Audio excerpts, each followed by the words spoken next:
As we've been reporting this morning, accident and emergency departments are in crisis across the country. Dozens of hospitals declaring major incidents today as they battle soaring flu cases. Well, the Health Secretary, Wes Streeting, says he's ashamed of the situation.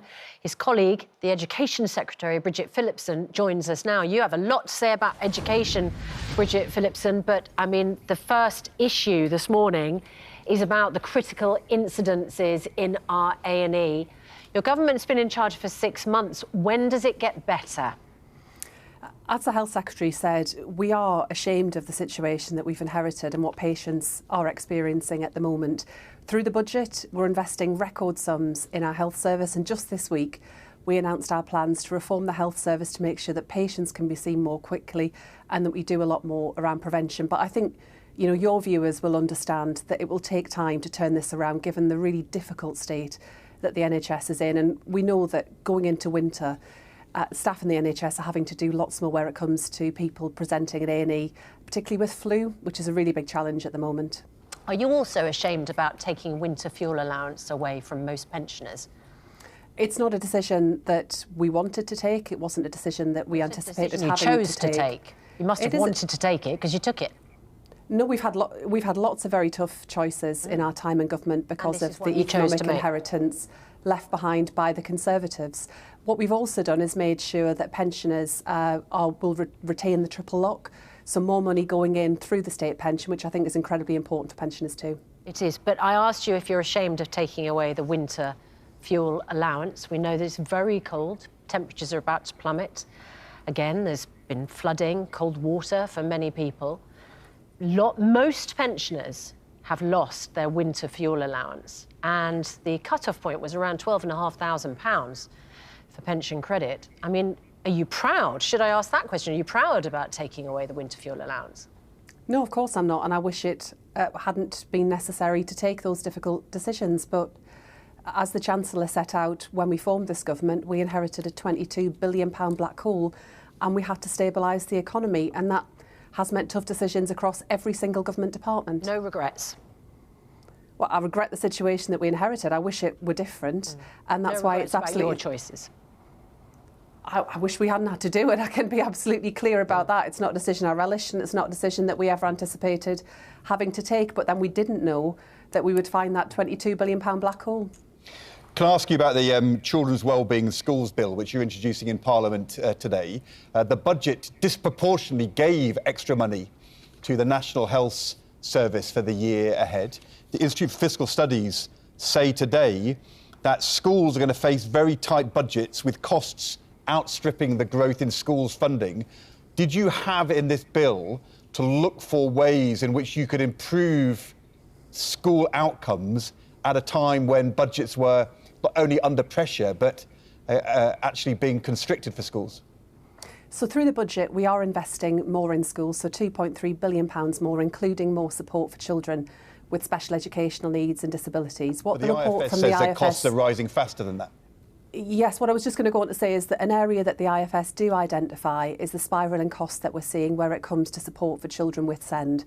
I am determined to reform the system, because what parents tell me all the time is that they've lost confidence in the system, that children are not getting the outcomes that they deserve, and we're getting to the point where councils are risking bankruptcy because of some of these costs. So we do need to turn it around. We have faced some really tough choices, but we have prioritised investing in our schools, and some of the measures today that we're setting out in the bill will make a really big difference to families across our country. So cutting the cost of school uniform, restricting the number of branded items that schools can insist upon, putting more money back into families' pockets, and alongside that, starting the process of rolling out universal free breakfast clubs in all primary schools, giving our children a great start to their day and something that we know makes a difference to their learning, to educational outcomes, but also will really support parents, will again put money back in their pockets. Can I ask you about one of the issues in the bill, which has been controversial with the Conservatives? I think the Times newspaper had a leader a couple of days ago criticising this, which is the decision to say that academies, which is half of our schools now, they will now have to not only follow the whole national curriculum, but they'll have to follow the national framework for pay and conditions for teachers. That's long been a demand of the teaching unions, that academies should be are paying the same wages as state schools. What is the problem you're trying to solve with that change in the bill? What are you trying to achieve? What I want, and I know what parents across the country want, is a great education in every state school and a core expectation around what children should be getting within our state system.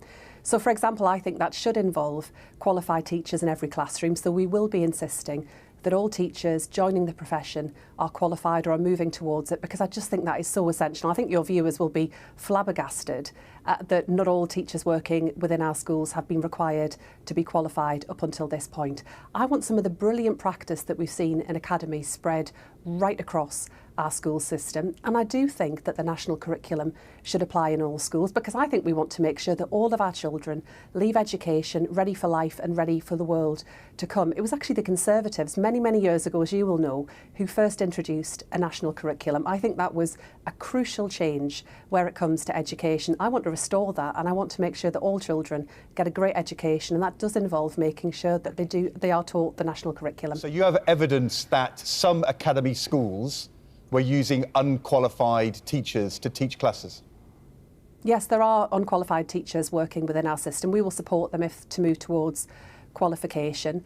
But I think what's also crucial is that whilst we want to make sure that staff are qualified, teachers are qualified, that they actually get that ongoing training and development that's now in place, because the single biggest way you can drive up standards of education for our children is through the quality of teaching. So we have to do more to make sure that our teachers are well trained and well supported. A couple of just quick questions. Firstly, the grooming gangs scandal continues. Paul Waugh, who is a Labour backbench MP, has said that he wouldn't rule out a new national public inquiry at some stage in the future. Is that possible?